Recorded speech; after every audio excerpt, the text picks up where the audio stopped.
দেখো ছেলের কাণ্ড কারখানা, দেখো সব সবজিগুলো কেটে গুছিয়ে ধুয়ে রাখা হয়েছে এখানে, যে রান্না করার সময় এখান থেকে নিয়ে যাওয়া হবে। আর এদিকে দেখো আলুগুলোর সাথে লঙ্কাগুলো পুরো মিশিয়ে দিয়েছে, পুরো গোজামিল দিয়ে। আর এদিকে লাউ কেটে রাখা হয়েছিল তরকারির জন্য, লাউটাও মিশিয়ে দিয়েছে।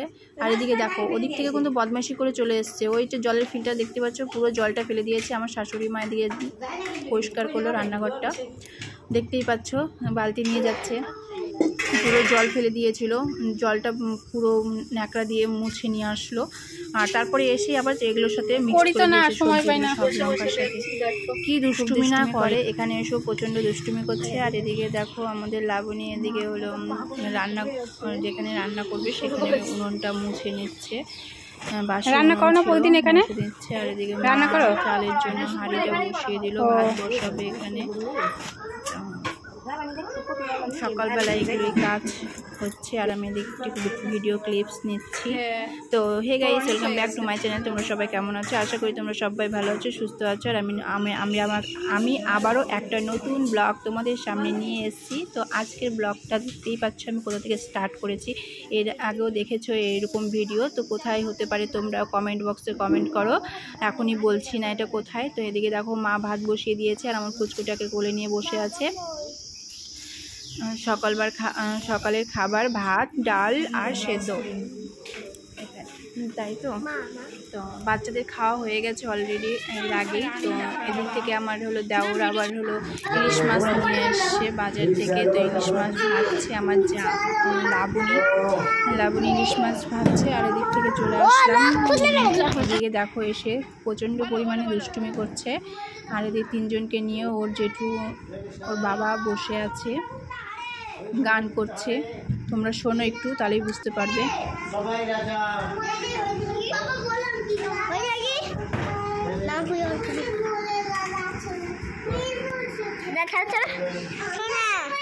আমি করছি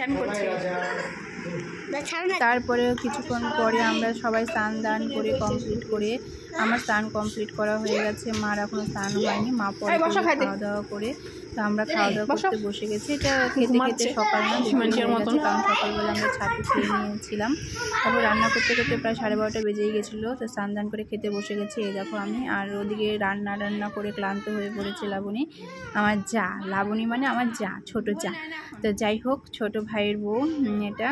তো রান্না করে ক্লান্ত হয়ে গেছে, এনার্জি পাচ্ছে না, তাই বলছি খেয়ে নাও, খেয়ে দিয়ে স্নান করবে। তো বলছে আমাকে ভিডিও উঠিও না। তো আমি বলছি কেন, কি হবে? কিচ্ছু হবে না। তো তারপরে খাওয়া দাওয়া করে আমরা ঘুমিয়ে পড়েছিলাম, ভিডিও করতে ভুলে গেছিলাম। তো ঘুম থেকে উঠে তোমাদের সাথে একটু ভিডিও ক্লিপস নিলাম। দেখো সব দুটোই ঘুমাচ্ছে এখন, আর বাবা ফোন দেখছে আর আমি ভিডিও করছি। তো এখন আমি ফ্রেশ হয়ে পেছন দিকে চলে আসলাম। এই দেখো আমরা জঙ্গলে মঙ্গল করতে আসছি।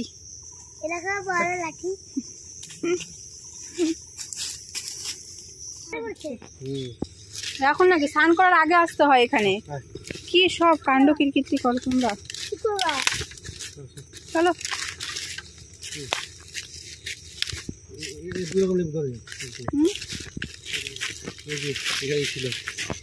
আদা হলদি গাছ লাগানো,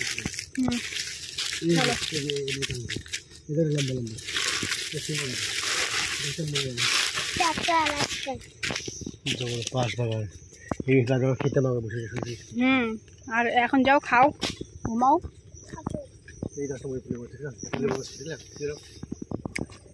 ব্যাক ক্যামেরা করে দেখাচ্ছে, দেখো লেবু ধরেছে।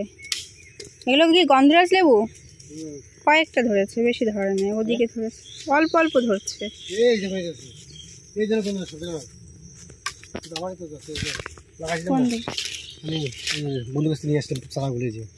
আর বাবা কোনগুলো লাগা দিয়ে গেছিল? মরে গেছে কি লেবু? হ্যাঁ, তেজপাতা গাছ। তেজপাতা গাছ শুধু? এই যে এইটা লেবু গাছ লাগাইছিল মনে হয়। না, লেবু পাতা বাবা। হ্যাঁ, ঝুটা মাত বলো, বাবা বললো আমাকে। বাবা লেবু কোথায়? এটা কাকিমার গাছের লেবু না? হ্যাঁ, কাকিমার গাছের লেবু। লেবু। আর তারপরে আমরা চলে এসেছিলাম কীর্তন শুনতে, কারণ এখানে এসেছিল বিখ্যাত বিখ্যাত কীর্তনিয়া প্রদীপ পাল। আর এখানে কীর্তন হচ্ছিল প্রদীপ পালের। ওই যে তোমরা দেখতে পাচ্ছ এখানে ফ্ল্যাট টিভি লাগানো আছে। এখানে প্রচণ্ড পরিমাণে ভিড়, ওখানে জায়গা নেই বলে রাস্তার মাঝখানে একটা টিভি চালিয়ে দিয়েছে যেন জনতা দেখতে পায়। তারপরে আমরাও দূর থেকে দেখেছি ওনাকে। তাই প্রচণ্ড পরিমাণে গরম, বাচ্চা কাচ্চা নিয়ে গিয়ে যাওয়া হয়েছিল। তো আমরা ওখান থেকে এক ঝলক দেখে ওনাকে, কারণ কোনোদিনও দেখিনি, দেখার জন্য আসা। তো কীর্তন তো আমরা কতই শুনি ফোনে টিভিতে। তো যাই হোক, আমরা এই গরমের মধ্যে আর থাকলাম না। তো আইসক্রিম কিনে খেতে খেতে তারপর আমরা বেরিয়ে পড়লাম প্রদীপ পালকে দেখে। তারপরে আমরা চলে যাচ্ছি এখন বাড়ির দিকে, রওনা দিয়ে দিয়েছি। আর এই ছিল আমার ভিডিও। তোমাদের ভিডিওটা কেমন লাগলো অবশ্যই বলে লাইক করে